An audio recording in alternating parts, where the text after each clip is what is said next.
Right, so Mr. Lawler, you already know who I am, already know who you are. Let's get straight into it. Transfer window. In one word, assess it. One word. And then One word. Yeah. Wow. Oh, yeah, I need two. Go on then, two. Let down. Oh, yes, I thought he was going to go with that one. Let down. Yeah. All over the back pages today, wasn't it? Let down. I try to stay away from it today. I've been at work all day, and obviously we both work in the same media company, but just trying to stay away from it because I knew it would frustrate us. So I haven't seen much of the media. I knew that the Chronicle had started it straight away.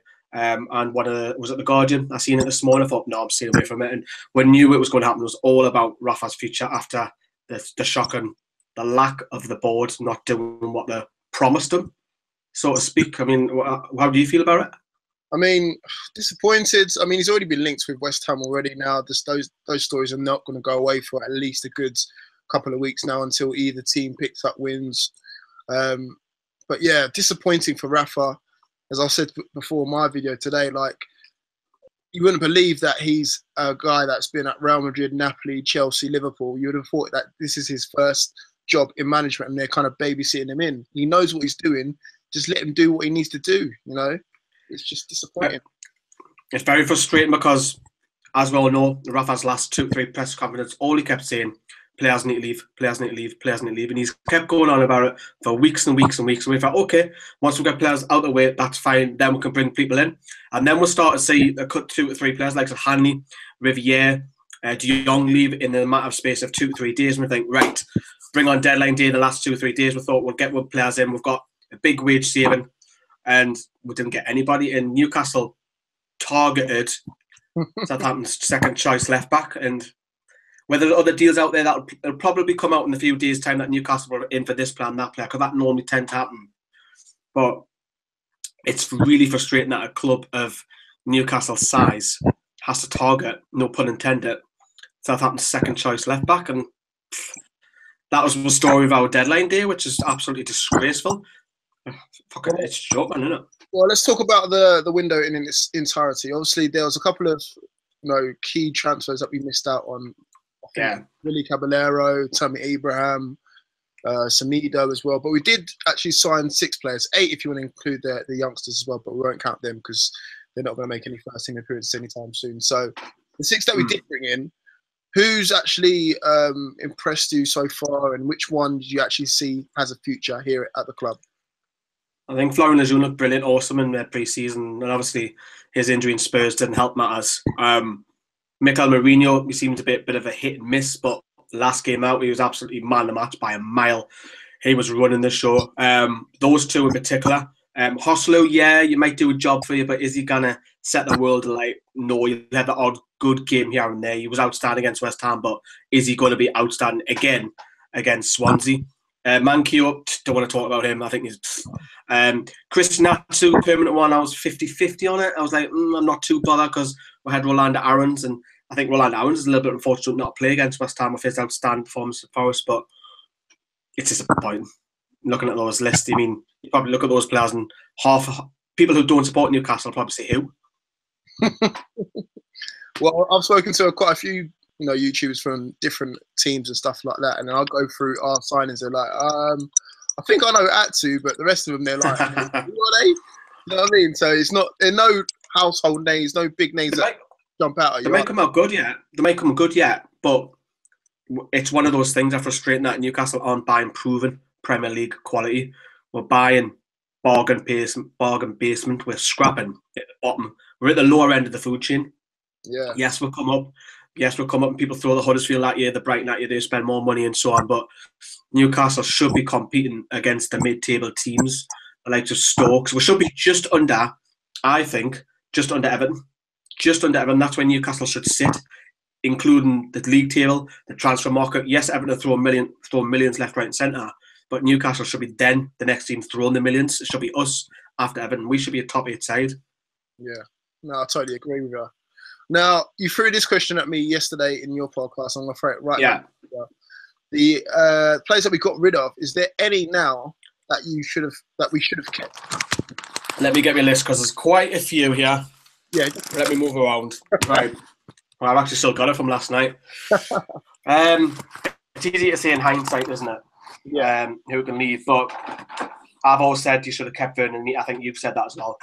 He should have stayed because yes, he's not the greatest right back, but is he better right back than Manquillo? Yes, he is. He also can fill in another role if there is an injury. And I mean, we've got a left back crisis. Imagine Vernon. I was fit. He'd be playing there right now. He can play in defensive midfield. I know he's not strong there. Seemed young, a little bit worried. Well, I won't say worried about. Well, yeah, I am actually worried that he's gone because if you look at that number 10, Perez and Diarra, that's not good enough for the Premier League. Definitely yes, not. Perez was outstanding against West Ham, tracking and running down and so on. But if Perez goes out injured and Perez doesn't have a good game, more Diarra, however, man, you're going to have to probably move Richie at the number 10, bring Murphy in to try and have a better impact on that number 10. Just looking through all that list, I wouldn't probably... Kevin Mbabu, a little bit disappointing. He left because he's got massive potential. So he had an outstanding season. Armstrong out on loan, he wasn't going to get game time. I'm fine with that. And the rest are probably Tim Krul because he was a long servant. There's some fans who are quite disheartened the way he was treated. And I have to say he probably does feel a little bit treated like crap because he's been at the club all this years. And his interview when he went to Brighton, he seemed a little bit upset by it. But the rest, Murphy, can he do John Premier League? Probably not. And Riviere, Gouffran, no. But I think probably if I kept the list, I'd put my neck on the line 3. Anita, De Jong, and Mbabu. But Mbabu would be used predominantly as potential. What do you feel, Forde, on that? Same with you. I was hoping to hear Daryl Murphy's name come up because obviously we're struggling for a striker. And, you know, I know we've got Hosselu in and also supposed to be the upgrade on Daryl Murphy. But seeing as we still need a striker, we should have kind of been a bit more cautious and just kept players before they let players go. Because other teams did that with us, you know. We were supposed to get Kennedy. Is Hosselu not an upgrade on Murphy, though, in the Premier League? I don't know. I think that's what Rafa's probably looking at. I don't know. I mean, at the moment, I'm still looking at the squad thinking we haven't got a strong enough strike force. So it's I would agree. I mean, the squad's weak all around, isn't it? Yeah. I mean, that's what I was going to get into next, really. Like, in all positions now, where are we strong? Where do we excel from? I mean, I think we've always had a strong goalkeeping department. We had to get rid of 2, and it was unfortunate Tim Krul had to go. But barring everything else, we've got 1 left back, and he's out injured, or 1 recognised left back, and then the rest is kind of like, yeah, well, they can do a job. You mentioned the left back. I mean, does he not bring Haidara in from the calls because he needed that natural? Mbemba's doing a good old job, but you didn't want Mbemba there until November. That worries me. Sorry, 41. No, I was going to say, yeah, that's true. But again, I've been hearing Colback's names. He's been thrown back in it because he's been named in the 25-man squads because he was pretty much left out of the cold as well, wasn't he? He was told he can train with the academy, but now we didn't manage to get left back in, and he's played there before. So, is that the answer? Short term, possibly, but I'd prefer Haidara there. But even Kieran Clark over Mbemba. Mbemba's done all right. He hasn't done a bad thing. He's actually had a couple of good games. Wobbly first half against West Ham, but generally in the 2 games he's played left back, he's actually looked all right. But I wouldn't want to play them all season. But that's a bit of a concern. And then if you look at all the other squads, I mean, do you want me to run you through what I think about it? Yeah, go for it. I think we miss the Edlund massively going forwardly because Newcastle sits so far back and we can't get out. That's the problem. I know we've won West Ham, yes, but we've come up against teams where you will need to hit them on the counter and get up. Yedlin will get you up the pitch from A to B very, very quickly. Manquillo's okay going forward. Gama's, he's more better defensively, but yeah, what it does with Yedlin also going forward, it can then allow Richie to come in off the flank and allow that attacking. Because Yedlin, to be fair, in the second half of last season, wasn't just a right back. He was a right wing back. He was doing both roles, getting up and down there, and that allowed Richie to move to the left. He was playing left wing. It gives Rafa options. We miss him. I think my midfield's okay. Shelby, Hayden, Mourinho, I think that's all right. It's not the worst, probably, in the Premier League. I think Richie's quite strong. Jacob Murphy, can he do it in the Premier League? I think we're a little bit weak on the left. Atsu and Aarons, I think they're both similar type of players. Just the form worries about me, and obviously Aarons is his injury. The number 10 were awful. The number 10, that 4-2-3-1 worries me because that needs to mix it up a little bit if we're struggling to get a goal. He's fine if he plays it, but when we need that goal, 1-0 down, you've got to chuck 2 bodies up there and go and get crosses in. Rafa won't, that worries me. The strikers, Gale, Hosselu, Mitrovic, I think personally they'll be rotating a lot this season. I think one game you might say Gale, next game you might say Mitrovic, then Hoslu. Just depends on the opposition, I think. So there's massive problems in that squad for me. So you mentioned Gale as well, and obviously he was linked with a move to Fulham. Now he's still at the club. What does his future hold? Because again, you're kind of thinking you're going off to London, you're going back home. Now you're back here. What's going to be in his head? Is he feeling one? Or I don't know what's really went on, because, to be honest, look at it in hindsight now, it's absolutely fantastic that we've kept him, because imagine if he went. Oh, mate. You'll be left with Hoslu, Mitrovic, and you probably have to pay present Diarmi up top at times as well. But I think it's crucial that we kept him. I know he's 23 goals out of 29 games, whatever it was last season. Can he score goals in the Premier League? Is his mind right? Because there's obviously rumours that the attitude problem, he wasn't played against West Ham because of that. He's got a young family, he's got a baby. Literally seen it on the celebration of the championship. His baby's like tiny. He's got a girlfriend. You would think you would settle, but we don't know what's going on behind the scenes. But for me personally, I wouldn't start Dwight Gale next game. That's just because the other two strikers. I know Mitrovic is banned. I'll go Hoslu because he scored. You play your strikers who score goals for me. I think it'll be all right. The deadline's shut now. Players will be now more settled. You'd probably say, like you've touched upon there, the fringe players like Colback, Haidara, even Savé might get a run in because now the window's shut. Rafa has to work with these players. He's got no options. Now, you mentioned Mitrovic as well. Obviously, he's ban. How long do we persist with him? Because this seems like the same story over and over again now. I'm surprised he wasn't kind of pitched to be thrown out the door, or get some money for him, because it's happening over and over again now. I think it's him and Shelby. You've just got to put up with it. It's going to happen again at some point. I think they're going to have it. It's all the way through their careers until that. It's that age. When do you mature? You could say the same against Joey Barton. Joey Barton never ever matured in his career. He always did something daft on the pitch or off the pitch. If he's in the squad, he improves you. You've got to play him. And you look at Mitrovic. If he's good enough, he plays. Whether he's daft as a brush, same as Shelby. You're telling me, yes, he'll probably not play against Swansea, I'm thinking, because he'll want to go off the same side, Rafa. But overall, in the course of the season, you have to play Jonjo Shelby. And if he's gonna take a hissy fit, he's gonna kick someone. Well, when we say kick someone, stood on someone. You have to run that risk because he's quality, Jonjo Shelby. Mitrovic, you'd probably argue that Hoslu and Gale are probably, if not better, on the same level. So that's not too much of a concern. But Mitrovic is daft and Bruce, and I think you're gonna have to live with it. And those two players, and we're stuck with them, and you need the best out of them. And if that means getting a red card once every 30 games, but they produce 6-7 goals, you're going to have to take that. I see. So, if you're Rafa Benitez, how are you feeling right now? You feel like a little bit betrayed because you was promised the world. You're now left with a squad. You kept your end of the bargain. Let's get back to that. You kept your end of the bargain. You got rid of at least 200k worth of wages. Yeah, I know. And now we didn't bring no one in. Now, how are you feeling now? Well, Ryan Babel was close, wasn't he? So he was close coming into the door. I get Iron Forde. Yeah, wait, if you're watching, guys, make sure you watch his video on Ryan Babel. Oh, sorry. Good way. Tom Bald Street as well. Yeah, it was funny. Okay. I think that Rafa feels again let down. Let's just go back to January. Yeah. January, he so wanted Townsend. He was desperate to get him. And there was obviously the Tom Kearney bid as well, which Fulham come out and said. And obviously Rafa wasn't very happy in a couple of Sky Sports interviews live on the Championship games, saying that he didn't want to tell the press, but he was trying to hint. He was being very political, saying the questionnaire was going to him about Townsend. He said, I wanted Townsend, the board didn't, and all this sort of stuff. I wanted Townsend. You wouldn't go any further. Yeah. So that was the first signs that, and then we're going through that January transfer window with no signings in. And everybody felt that we needed that player to get just over the line, because Newcastle was starting to slow down a little bit, and then obviously we came back towards the end, won the league, fantastic. And then obviously over the summer, I thought, right, clean slate, we're in the Premier League, going to have all this money, because rumours that we've got 70 million, 100 million, blah, blah, blah. That didn't materialise. If you look at Newcastle's net spend, it's barely nothing, even since Ashley took over. I generally think that the players, you said in May that he had this list of players coming in, he didn't get them, he felt very disheartened. When he done that Q&A in the 9 bar, he said, look, this is what happened, blah, blah, blah.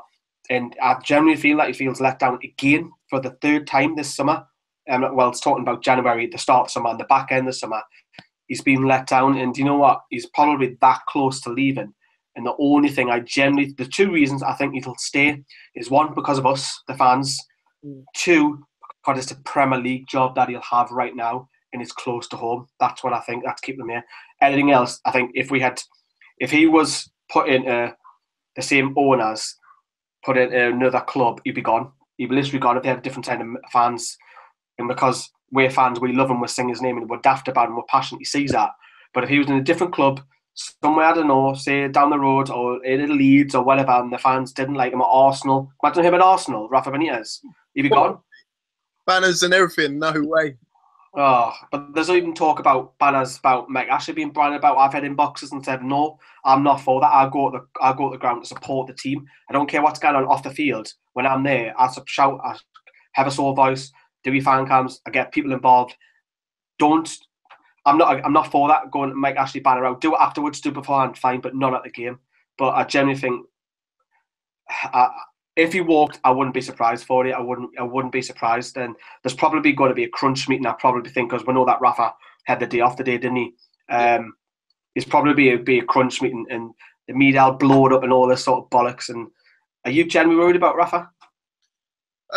No, from what I've read, that he doesn't want to quit. He understands. But what's keeping him here, though? Just like you said, the fans are keeping him here. Exactly.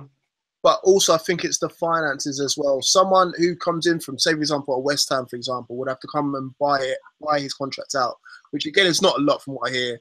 £5 to £6 million is not a lot for a world-class manager like Rafa Benitez. But I think with all the fans, he feels like he owes us something. He feels like there's a connection there. Exactly. He's one of us. He owes us. And as you said, if it was any other club, he probably would have walked by now. But because we scream his name all the time and we love him genuinely, I think that's the reason why he wants to stay.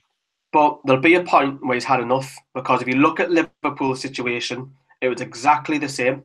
He was loved by Liverpool fans. He won the Champions League, and then he got in the final again. Well, the previous year he lost one of them. It was the previous one, the one after. I can't remember which one it was. They loved him, and then the Gillette and Hicks came in, messed around. Rafa wasn't allowed to bring his own men in. He wasn't allowed to sign players, and that got hit. And he had enough. He literally was there for about 4 or 5 years. He just one day thought, nah, this is not for me, and he just left. And it will be a point if the board didn't get their act together. He will just go, no, this is not for me. He doesn't need the money. He's got the reputation. He doesn't need it. The cat's jumped up. That's right, mate. How do you think this will pan out from Mike Ashley's situation then? Because, he surely would have learned from his mistakes. He's been at the club 10 years now. Been relegated twice in his tenure. Yeah. Surely you think to himself, we've got to kind of keep this guy on side now. He even come out in the interview and said, I apologise to Keegan, I apologise to Shearer. He just want to apologise to Benitez as well. He doesn't want it on the record, surely. I think with the transfer window itself, I don't think that's Mike Ashley. I think that's the board to run it. What people have problems about is actually putting money in the club. That's what people are pissed off about. Mm. You've got the likes of Lee Charney, Justin Barnes, Bob. I know Bob Bunker is not part of the transfer dealings. We had Graham Carr in the past. They would go to players, meet agents, do the deals, break it down, clauses, what have you. So those are the guys that get the players from A to B. Rafa has been let down by predominantly the board first, I have to say, this summer. But secondly, Mike Ashley for not putting the money in. Because if Mike Ashley chucks 20 million in, it's then down to the board to go and get their man. Do you have confidence in the board to go and get that 20 million strike? I haven't. No way. You've seen it 3 times this summer. The start of the January, the start of the summer, the back end of the summer. The board have not. I don't feel confident if even when January comes around, we've got this money pot left over, Sky money, BT money, that we can go and get this player. I'm not confident. Yes, we might be linked to him. Are we confident getting over line? Nah, the board needs sacked. They're absolute fucking joke. Yeah, absolute joke.